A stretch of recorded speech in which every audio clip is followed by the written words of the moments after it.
प्रिय छात्रों, आप सभी को आज की कक्षा के लिए स्वागत करता हूँ।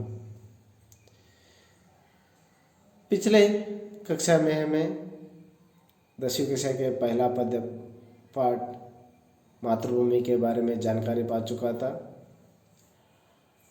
आज हम 10वीं कक्षा के दूसरा गद्य पाठ कश्मीरी सेब के बारे में जानकारी प्राप्त करेंगे। गद्य पाठ 2 कश्मीरी सेब। लेखक है प्रेमचंद। ओके, प्रेमचंद जी के बारे में हमें जानकारी पाएंगे।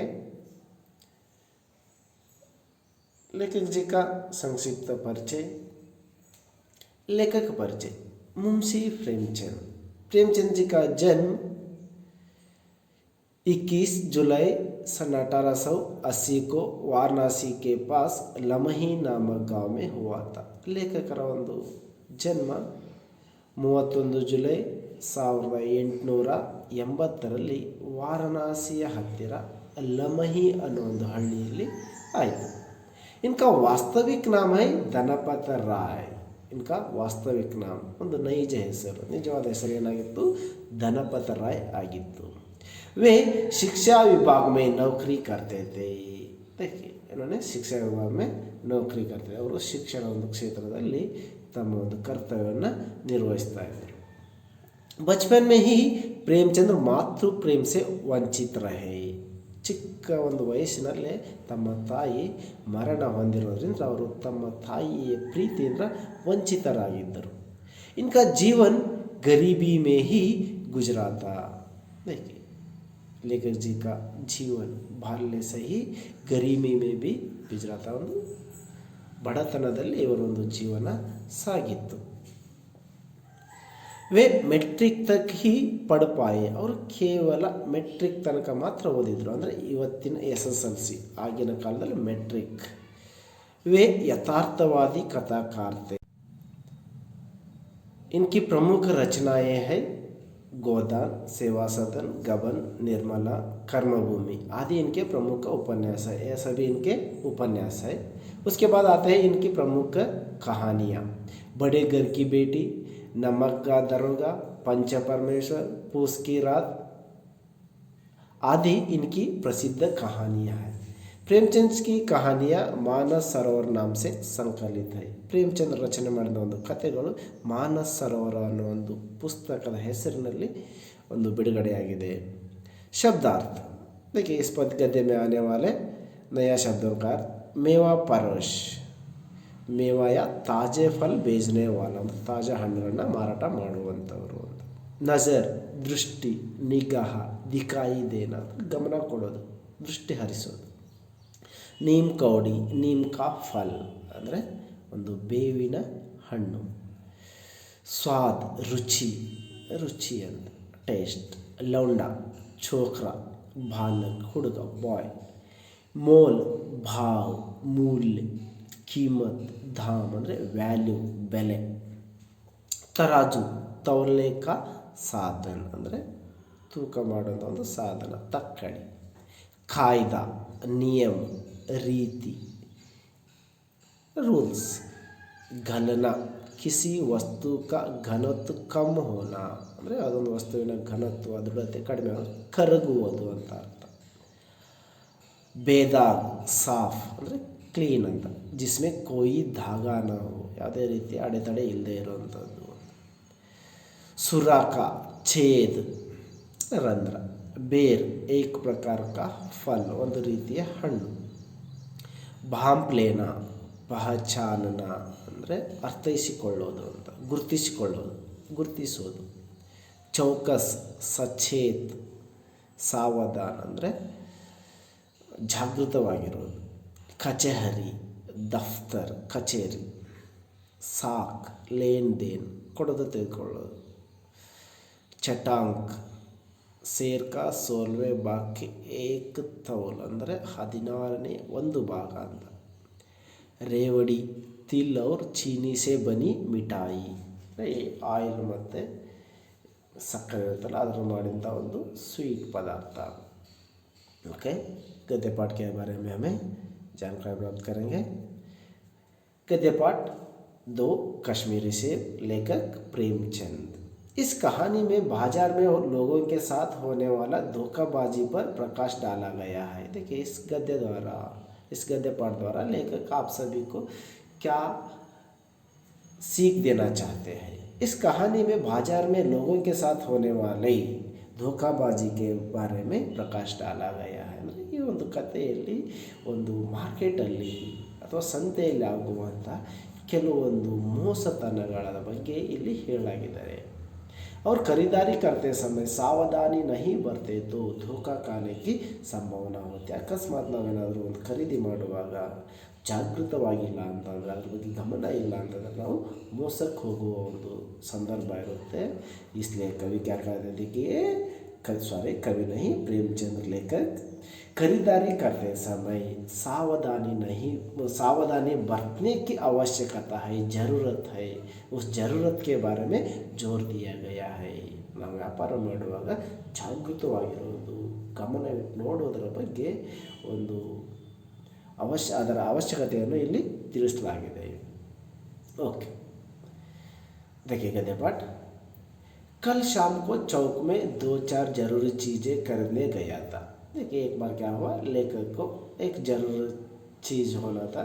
उस ज़रूरी चीज़ को खरीदने के लिए कहाँ गए थे? चौक में गए थे। चौक मीन्स सर्कल कಡೆ ಹೋಗಿದ್ರು। 2-4 जरूरी चीज़ें खरीदने के लिए ಅವಶ್ಯಕವಾಗಿರುವಂಥ 1-2-4 ವಸ್ತುಗಳನ್ನು ತರಕ್ಕೆ ಹೋಗಿದ್ದರು। पंजाबी मेवा परोसे की दुकानें रास्ते ही में ही पड़ती है। ಆ ಒಂದು ಸರ್ಕಲ್ನಲ್ಲಿ ರಸ್ತೆಯಲ್ಲೇ ಈ ಪಂಜಾಬಿ ಜನರು ಈ ತಾಜಾ ಹಣ್ಣುಗಳನ್ನು ಮಾರುವಂಥ ಪಂಜಾಬಿ ಜನರ ಒಂದು ಅಂಗಡಿಗಳು ಆ ರಸ್ತೆ ಬದಿಯಲ್ಲೇ ಇದ್ದವು। एक दुकान पर बहुत अच्छे रंगदार गुलाबी सेब सजे हुए नजर आए। ಒಂದು ಅಂಗಡಿಯಲ್ಲಿ ತುಂಬ ತಾಜಾ ಫ್ರೆಶ್ ಆದಂಥ ತುಂಬ ಚೆನ್ನಾಗಿ ಕಾಣಿಸುವಂಥ ಸೇಬ್ ಹಣ್ಣುಗಳು ರೆಡಿ ಮಾಡಿದರು। ಅವು ಲೇಖಕರ ಕಣ್ಣಿಗೆ ಬಿದ್ದು ಜಿ ಲಲಚಾವುಟ, ಆ ಹಣ್ಣುಗಳನ್ನ ನೋಡಿ ಲೇಖಕರಿಗೆ ತುಂಬ ಆಸೆ ಆಯಿತು। ನೋಡಿ ನಾವೆಲ್ಲ ಮಾರ್ಕೆಟಲ್ಲಿ ಯಾವುದೊಂದು ಫ್ರೆಶ್ ಆಗಿರೋ ಹಣ್ಣು ನೋಡಿ ನಾವು ತಿನ್ನಬೇಕು ಅನ್ನೋ ಆಸೆ ಆಗಲ್ಲ, ಹಾಗೆ ಲೇಖಕರಿಗೆ ಕೂಡ ಆಸೆ ಆಯಿತು। एक दुकान पर बहुत अच्छे रंगदार गुलाबी सेब सजे हुए नजर आए। जी ललचाउटा।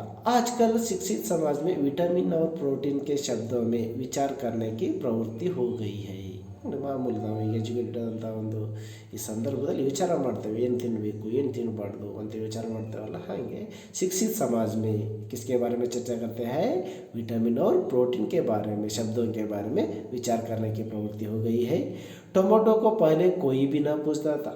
देखिए क्या कर रहे हैं लेकर, टमाटो भोजन का एक आवश्यक अंग बन गया है। जो वो टमाटो को पहले कोई भी नहीं पूछता था, ಮೊದಲಿಗೆ ಯಾರು ಕೂಡ ಕೇಳ್ತಾ ಇರಲಿಲ್ಲ ಅಂತ। अब ಟೊಮೆಟೊ ಭೋಜನ का आवश्यक अंग बन गया। ಈಗ ಅದು ಟೊಮೆಟೊ ಅಡುಗೆಯ ಒಂದು ಅವಶ್ಯಕ ಅಂಗ ಆಗ್ಬಿಟ್ಟಿರುತ್ತೆ। ಮನೆಯಲ್ಲಿ ಯಾರು ಹೇಳಿದ್ರೆ ಟೊಮೆಟೊ ಇಲ್ಲ ನಾವು ಅಡುಗೆ ಮಾಡಿಲ್ಲ ಹೀಗೆ ಹೇಳ್ತಾರೆ, ಹೌದಾ। ಗಾಜರ್ ಬಿ ಪಹಲೆ ಗರೀಬೋ ಕೆ ಪೇಟ್ ಬರ್ನೆ ಕಿ ಚೀಸ್ ತಿ। ಹಾಗೇನೆ ಆ ಕ್ಯಾರೆಟ್ ಬಗ್ಗೆನೂ ಕೂಡ ಹೇಳ್ತಾರೆ, ಗಾಜರ್ ಬಗ್ಗೆ ಕೂಡ ಹೇಳ್ತಾರೆ ನೋಡಿ। ಗಾಜರ್ ಪಹಲೆ ಗರೀಬೋ ಕೆ ಪೇಟ್ ಬರ್ನೆ ಕಿ ಚೀಸ್ ತಿ ಅಂದರೆ ಆ ಕ್ಯಾರೆಟು ಬಡ ವ್ಯಕ್ತಿಗಳ ಹೊಟ್ಟೆ ತುಂಬಿಸುವ ವಸ್ತು ಆಗಿತ್ತಂತ। ಯಾವುದು? Carrot, gajar may be Amir ಲೋಗ್ ತೋ ಉಸ್ಕಾ ಹಲ್ವಾ ಹಿ ಖಾತೆ ಥೇ। ಶ್ರೀಮಂತ ಜನರು ಆಗಿನ ಕಾಲದಲ್ಲಿ ಜಾಸ್ತಿ ದುಡ್ಡು ಇರ್ತಿದ್ರೆ ಕೊಟ್ಟು ತೊಗೊಂಡು ಅದರ ಒಂದು ಹಲ್ವಾನೇ ಮಾಡ್ಕೊಂಡು ತಿಂತಿದ್ರಂತೆ। मगर अब पता चला है कि गाजर में भी बहुत ವಿಟಮಿನ್ है। ಇವಾಗ ಗೊತ್ತಾಗಿದೆ ಗಾಜರಲ್ಲಿ ಕೂಡ, ಒಂದು ಗಾಜರ್ ತರಕಾರಿ ನೋಡಿದ್ರಲ್ಲ ಅದರಲ್ಲಿ ಕೂಡ ತುಂಬ ವಿಟಮಿನ್ಸ್ಗಳಿದೆ ಅಂತಂದೇಳಿ ಕ್ಯಾಲ್ಕುಲೇಟ್ ಮಾಡಿ ಇವಾಗ ಏನಾಗಿದೆ ಅದಕ್ಕೆ ಒಂದು ಟೇಬಲ್ ಮೇಲೆ ಇಟ್ಟು ಮಾರಾಟ ಮಾಡ್ತಾ ಇದ್ದಾರೆ। देखिए लेकिन कोई बताना चाहते हैं, गाजर पहले गरीबों की पेट भरने की चीज़ थी, अमीर लोग तो उसका हलवा ही खाते थे। मगर अब पता चला है कि गाजर में भी बहुत विटामिन है, इसलिए गाजर को भी ಮೇಜೋ पर ಸ್ಥಾನ मिलने लगा। ಅದಕ್ಕಾಗಿ ಈ ಸಂದರ್ಭದಲ್ಲಿ ಆ ಕ್ಯಾರೆಟ್ಗಳನ್ನು ಕೂಡ ಟೇಬಲ್ ಮೇಲೆ ಇಟ್ಟು ಮಾರಾಟ ಮಾಡ್ತಾರೆ। और सेब से के विषय में तो यह कहा जाने लगा है कि एक सेब रोज़ खाए तो आपको डॉक्टरों की ज़रूरत न रहेगी। देखिए सेब के बारे में इस तरह कहा जाता है, आज रोज़ एक सेब खाए तो डॉक्टरों की ज़रूरत न रहते हैं। ನೋಡಿ ಡೈಲಿ ಒಂದು ಸೇಬ್ ಹಣ್ಣು ತಿನ್ನೋದ್ರಿಂದ ಡಾಕ್ಟರ್ ಅವಶ್ಯಕತೆ ನಮಗಿರಲ್ಲ। ಅರ್ಥ ಏನು ಅಂದರೆ ನಾವು ಅಷ್ಟು ಆರೋಗ್ಯವಾಗಿರ್ತೀವಿ, ಅದರಲ್ಲಿ ಅಷ್ಟೊಂದು ವಿಟಮಿನ್ಸ್ಗಳಿರುತ್ತೆ, ನಾವು ಆರೋಗ್ಯವಾಗಿರ್ತೀವಿ। ಅವಾಗ ಆರೋಗ್ಯವಾಗಿದ್ದರೆ ಡಾಕ್ಟರ್ ಹತ್ರ ಒಂದು ಜರೂರತ್ ಇರಲ್ಲ ಅಂತಂತೇಳಿ ಲೇಖಕರ ಒಂದು ಅಭಿಪ್ರಾಯ। ಡಾಕ್ಟರ್ से बचने के लिए हम नीम कौड़ी तक खाने को तैयार हो सकते हैं ನೋಡಿ ನಾವು ಡಾಕ್ಟರಿಂದ ಅಥವಾ ಇಂಜೆಕ್ಷನ್ ಮಾಡಿಸೋದ್ರಿಂದ ನಾವು ಮಾತ್ರೆ ತಗೊಳ್ಳೋದ್ರಿಂದ ತಪ್ಪಿಸ್ಕೊಳ್ಬೇಕಂದ್ರೆ ಏನಾದರೂ ಕೂಡ ಒಂದು ಬೇವಿನ ರಸ ಕುಡಿಯೋದು ಕೂಡ ಕುಡಿಯೋಕ್ಕೆ ರೆಡಿ ಇರ್ತೇವೆ. ಹಾಗೆ ನಾವು ನೀಮ್ ಕೌಡಿ ಅಂತಂದರೆ ಬೇವಿನ ಬೀಜವನ್ನು ಕೂಡ ತಿನ್ನೋಕ್ಕೆ ನಾವು ರೆಡಿ ಇರ್ತೇವೆ ಅಂತ ಅರ್ಥ. सेब तो रस और स्वाद में अगर आम से बढ़कर नहीं तो गटकर भी नहीं है. देखिए सेब के बारे में फिर से कह रहे हैं, लेकिन क्या कहते हैं, सेब स्वाद में आम से बढ़कर नहीं तो भी गटकर भी नहीं है. ಈ ಒಂದು ಟೇಸ್ಟಲ್ಲಿ ಸೇಬು ಹಣ್ಣು ಮಾವಿನ ಹಣ್ಣಿಗಿಂತ ಜಾಸ್ತಿ ರುಚಿ ಇಲ್ಲದೆ ಇದ್ದರೂ ಕೂಡ ಅದಕ್ಕಿಂತ ಕಡಿಮೆನೂ ಇಲ್ಲ ಅಂತ ಅರ್ಥ. ಅಷ್ಟೊಂದು ಟೇಸ್ಟ್ ಆಗಿದೆ, ಅಷ್ಟೊಂದು ರುಚಿಕರವಾಗಿದೆ ಅಂತ ಅರ್ಥ. सेब को यह स्थान मिल चुका है. ಈಗಂತೂ ಆ ಒಂದು ಸೇಬ್ಗೆ ತುಂಬ ಒಂದು ಉನ್ನತವಾದ ಸ್ಥಾನದಲ್ಲಿ ಇಟ್ಟುಬಿಟ್ಟಿದ್ದಾರೆ.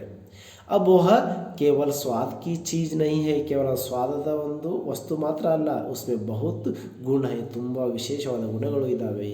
हमने दुकानदार से मोल भाव किया और आधा ಸೇರ್ ಸೇಬ್ ಮಾಂಗೆ. ಜೊತೆಗೆ ಒಂದು ಅಂಗಡಿಯವರ ಜೊತೆಗೆ ಅದರ ಬೆಲೆ ಕೇಳಿದರು, ಚರ್ಚೆ ಮಾಡಿದರು, ಜೊತೆಗೆ ಒಂದು ಅರ್ಧ ಕಿಲೋ ಸೇಬನ್ನು ತಗೊಳ್ಳೋಕ್ಕೆ ಪ್ರಯತ್ನ ಪಟ್ಟು ಕೇಳಿದ ಅರ್ಧ ಸೇಬ್ ಕೊಡಿ ಅಂತಂತೆ. दुकानदार ने कहा, बाबूजी बड़े मज़ेदार सेब आए हैं, खास कश्मीर के, आप ले जाए, खाकर तबीयत खुश हो जाएगी. देखिए वर्णन करते, व्यापार करते समय अपनी चीज़ों का वर्णन करते हैं ना, उसी तरह वो मेवा परवश क्या कर रहे हैं, दुकानदार बाबूजी से कह रहे, बाबूजी बड़े मज़ेदार सेब आए हैं, खास कश्मीर के, आप ले जाए, खाकर तबीयत खुश हो जाएगी.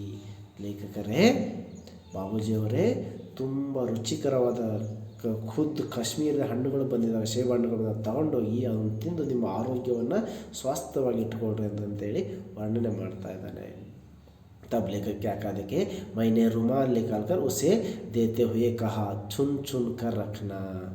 ಲೇಖಕರು ಒಂದು ಶಾಲನ್ನು ಹೊತ್ಕೊಂಡಿದ್ರು, ಅದೊಂದು ಟವಲ್ ರೂಪದಲ್ಲಿರ್ತಾರೆ, ಅದನ್ನ ಹೊತ್ಕೊಂಡು ಅದನ್ನು ತೆಗೆದು ಲೇಖಕರಿಗೆ ಕೊಟ್ಟರು.